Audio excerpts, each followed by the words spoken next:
kabisa.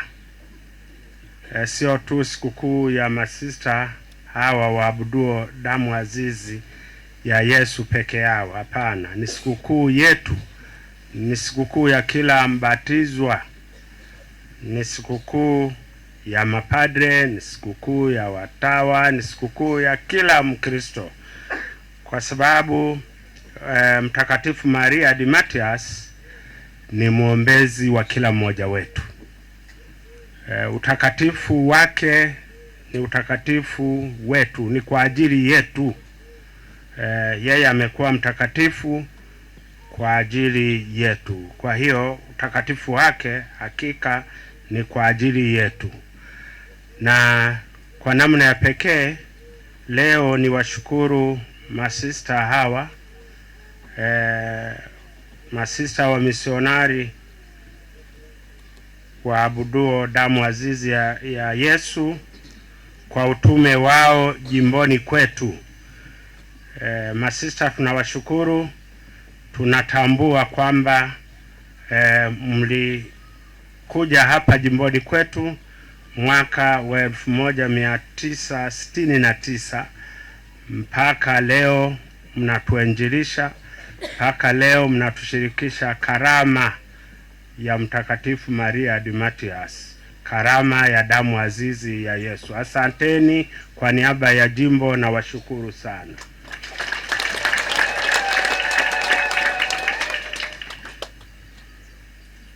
Ndugu zangu, sisi sote tumeitwa kuwa watakatifu kama tulivyosikia somo la pili la waraka wa Mtume Petro kwa watu wote. Tumeitwa kuwa watakatifu, kila mmoja wetu. Kila mmoja wetu ameitwa kuwa mtakatifu. Huu ndio wito mama wa kila mmoja wetu. Wewe padre umeitwa kuwa mtakatifu. Wewe mtawa umeitwa kuwa mtakatifu. Wewe baba umeitwa kuwa mtakatifu. Wewe mama, wewe kijana, sisi sote tumeitwa kuwa watakatifu kama Maria di Matias alivyoitwa kuwa mtakatifu. Tunakuwaje watakatifu? Tunapata utakatifu kwa kutimiza mapenzi ya Mungu. Mtakatifu Maria di Matias alijitahidi sana kutimiza mapenzi ya Mungu. Na sisi tunaalikwa tutafute utakatifu kwa kutimiza mapenzi ya Mungu. Ndugu zangu, leo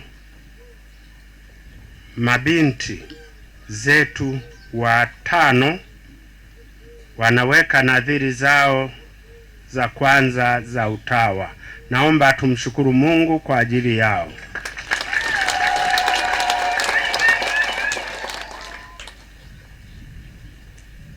Utawa ni zawadi kutoka kwa Mungu. Utawa ni zawadi kutoka kwa Mungu. Sisi tunapata utakatifu kwa njia ya miito mbalimbali ambayo Mungu anatujalia tunapoishi hapa duniani. Wengine wanapata utakatifu wao kwa maisha ya ndoa na familia. Wengine wanapata utakatifu wao kwa njia ya upadre wa daraja. Wengine wanapata utakatifu kwa njia ya utawa. Watakao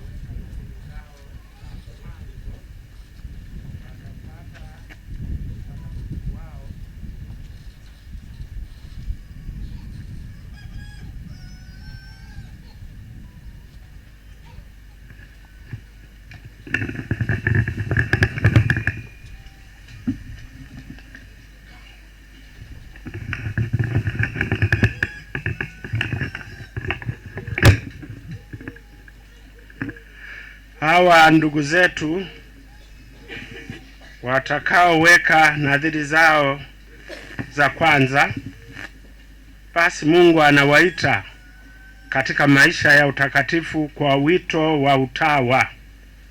wito wa utawa. Wito wako ni utakatifu wako. Wito wako ambao Mungu amekuitia ndiyo njia ya utakatifu. Kila moja akijitahidi kuishi wito wake kiaminifu, basi ndiyo atapata utakatifu wake kwa njia ya wito huo. Kwa hiyo tunaalikwa, ndugu zangu, kuishi miito yetu kiaminifu, kumtukuza Mungu katika maisha yetu, katika miito yetu mbali tunayoitiwa. Utawa, kama nilivyosema, ni zawadi kutoka kwa Mungu. Ni zawadi kutoka kwa Mungu. Kuwa mtawa ni zawadi inayopaswa kustajabiwa na kushangiliwa. Ni zawadi inayopaswa kupokelewa kwa shukurani na kuthaminiwa, kupendwa na kuoneshwa kwa marafiki na kudumishwa. Utawa ni habari njema kwa mtawa mwenyewe, kwa familia yake na kwa watu anaowatumikia katika Bwana wetu Yesu Kristo na kanisa lake. Ndugu zangu, wito wa utawa ni kwa ajili ya kumtumikia Mungu na watu. Ndiyo maana utawa ni mali ya Mungu. Utawa ni mali ya Mungu. Tumeitwa ili sisi na taifa lote la Mungu liingie kwenye uhusiano na Mungu ambaye ametuita kwa jina. Kama nilivyosema, utawa sio mali yako, bali ni mali ya Kristo anayekualika kutoa ushuhuda wa imani, kuwa shahidi wa imani, kwa sababu utawa ni matunda ya imani. Ni tunda la fumbo la wito. Utawa ni tunda la sala. Utawa ni tunda la Roho Mtakatifu. Ndugu zangu, Mtaguso wa Pili wa Vatikano unatufundisha kwamba maisha ya utawa yanaongozwa na upendo. Maisha ya utawa yanaongozwa na upendo, na mwanzilishi wake ni Roho Mtakatifu. Mwanzilishi wa maisha ya utawa ni Roho Mtakatifu, na utawa ulianza tangu mwanzo wa kanisa. Kanisa tangu lilipoanzishwa limekuwa na watawa. Tangu siku ya Pentekoste, utawa ulianza katika kanisa kama matunda ya nguvu ya Roho Mtakatifu, tunda la uwepo na kazi ya Roho Mtakatifu.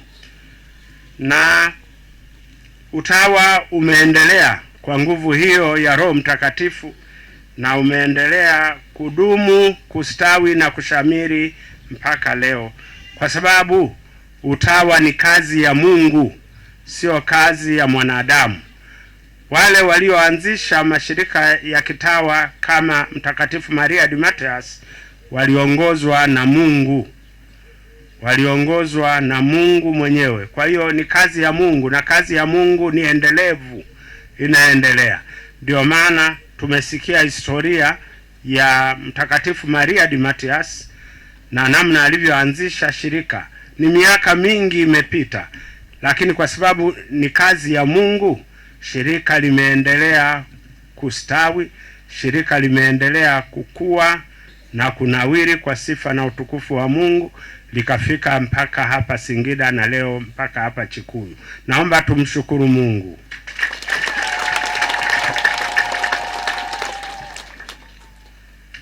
Ndugu zangu, utawa ni furaha, ni wito mtakatifu. Utawa ni wito mtakatifu. Tunawashukuru wale wote tunawashukuru wale wote wanaowaombea watawa. Tunawashukuru wale wote wanaojitahidi kufungamana na watawa. Tunawashukuru wale wote wanaosaidia maisha ya wakfu na wanaowasaidia watawa. Tunawashukuru sana kwa sababu wanafanya kazi ya Mungu, wanafanya kazi ya Roho Mtakatifu.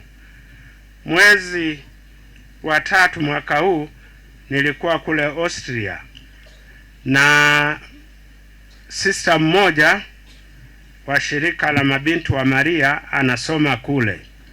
Kwa hiyo tukaenda kumsalimia, na baadaye yule sister akasema twendeni niwapeleke hotelini mkapate chochote. Kwa hiyo tukaenda hotelini na sister akaagiza vyakula mwenyeji wetu, na baada ya kuagiza vyakula mama mmoja naye alikuwa anakula chakula pale hotelini, akaona sister anaagiza chakula. Sasa wakati tunakula, yule mama akaja kumwambia sister, mimi nitalipa bili yote. Akasema, sister, wewe usilipe bili, mimi nitalipa bili yote. Kwa nini? Kwa sababu ya utawa, anathamini utawa. Naomba tumshukuru Mungu. Baada ya kuongea na huyo sister, amelipa bili yote, sijui euro ngapi yule mama. Sister akasema sio mara ya kwanza. Alikuwa kule Roma tena, amenunua vitu kwenye supermarket, na akiwa kwenye mstari wa kulipa akatokea baba mmoja akamnongoneza, sister, mimi nitalipa bili yote. Sema, sister, mimi nitakulipia bili yote. Kwa hiyo mnaona utawa ulivyo mzuri. Yule mama hakuniona mimi, alimuona sister. Mama hata hakuona msalaba wangu, aliona shera ya sister. Kwa hiyo akasema tutalipa, na mimi nikaokoka. Kwa hiyo masista, mna bahati kweli. Masista sio huyo tu anayetendewa hivyo, ni masista wengi tu wanatendewa hivyo. Hata ukienda kwenye basi, sister watu hawatakubali sister asimame. Sema, sister njoo hapa, anaachiwa kiti. Anaachiwa kiti. Kwa hiyo masista, mna bahati sana. Wito huu unapendwa, unathaminiwa. Watu wanaona huyu ni mtawa, lakini utawa wake ni mali ya Mungu. Wanapokuheshimu wewe, wanamheshimu Mungu. Wanapokuheshimu wewe mtawa, wanapofanya mambo haya yote, waamini, ni kwa sababu wanampenda Mungu, ni kwa sababu wanalipenda kanisa, ni kwa sababu wanathamini wito huo wa utawa kama zawadi kutoka kwa Mungu. Mimi nilipokuwa nasoma shule ya msingi na mara ya kwanza kuwaona masista,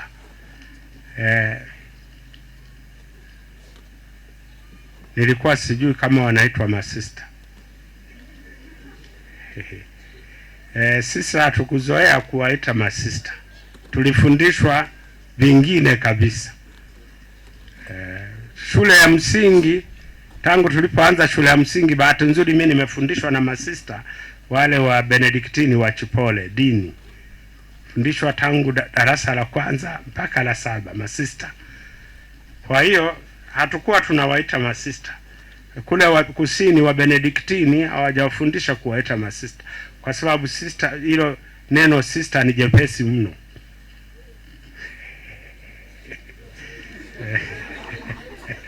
Sister, hata mzee wa miaka 80 sister, miaka 90 sister. Sasa kule kusini, sijui kama masista wa Benediktini wapo. Kule kusini wanaitwa mama. Kule kusini watawa hao wanaitwa mama. Wa Benediktini walitufundisha sister aitwe mama. Kwa hiyo kutana nao nasema tumsifu Yesu Kristo mama. Na yeye anasema milele amina.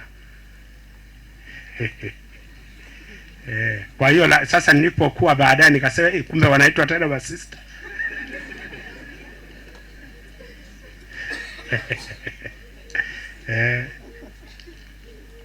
Mama. Kwa hiyo we sister, we ni mama. We ni mama, unawazaa watu kiroho, unawaombea watu, wewe ni mama. Wa Benediktini walitufundisha kusema huyu ni mama kama mama yako aliyekuzaa. Ndivyo walivyotufundisha, mimi nilivyofundishwa. Kama mama yako anakuzaa kiroho. Kwa hiyo tulizoea mama. Ukienda kule kusini watu hawajui. Kumwambia nionyeshe sister hata kuonyesha. Ila ukimwambia mama, wanajua waliko mama. Kwa hiyo walitufundisha kwa sababu ya uzito wa neno mama. Mama ni mtu anayezaa, anayeleta uzao. Hawa analeta uzao wa kiimani, uzao wa kiroho. Wanatuzaa kama mama zetu walivyotuzaa kimwili, lakini wao wanatuzaa kiroho. Wanatoa ushuhuda wa imani. Wanatoa ushuhuda wa imani, wanamshuhudia Kristo, wanatushirikisha upendo na karama mbalimbali za shirika na mashirika yao mbalimbali. Ndugu zangu, watawa wanamfuata Kristo, wanamfuata mwana wa Mungu aliyekuwa bikira na masikini.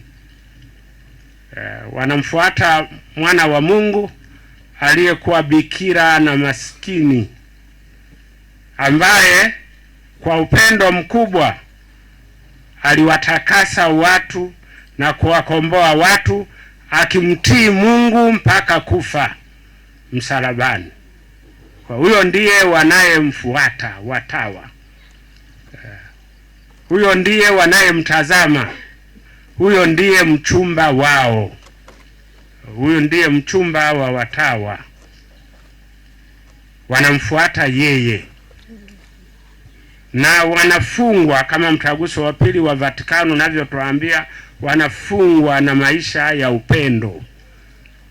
Upendo wa Kristo. Upendo wa mchumba wao. Kwa hiyo huo ndio wanafungwa na upendo huo. Wanamtumikia katika nadhiri hizo ya ubikira, usafi wa moyo, ufukara na utii kwa Mungu. Kumfuata Kristo katika mashauri haya ya kiinjili si jambo jepesi, si ndio jamani? Sio jambo jepesi.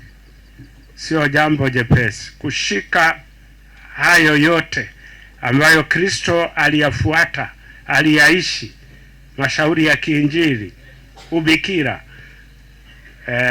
utii, ufukara kwa ajili ya Mungu. Si jambo rahisi. Wanahitaji sala zetu. Watawa wanahitaji sala zetu. Kwa hiyo tusali kwa ajili yao. Hawa wanaoweka nadhiri za kwanza wanahitaji sala zetu. Ukisali salamu Maria mara 2, salamu Maria mara 3, ukiwaombea watawa, utakuwa umetenda jambo jema, umetenda jambo takatifu. Tunaelewana waamini walei?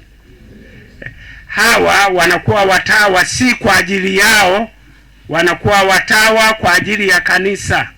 Wanakuwa watawa kwa ajili yetu.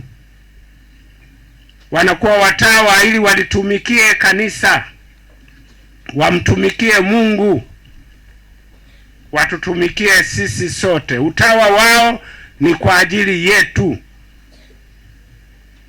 Na Papa Yohane Paulo wa pili alisema kwamba kanisa mahalia bila mashirika ya kitawa litakuwa limepungukiwa katika utume wake, katika uinjilishaji wake.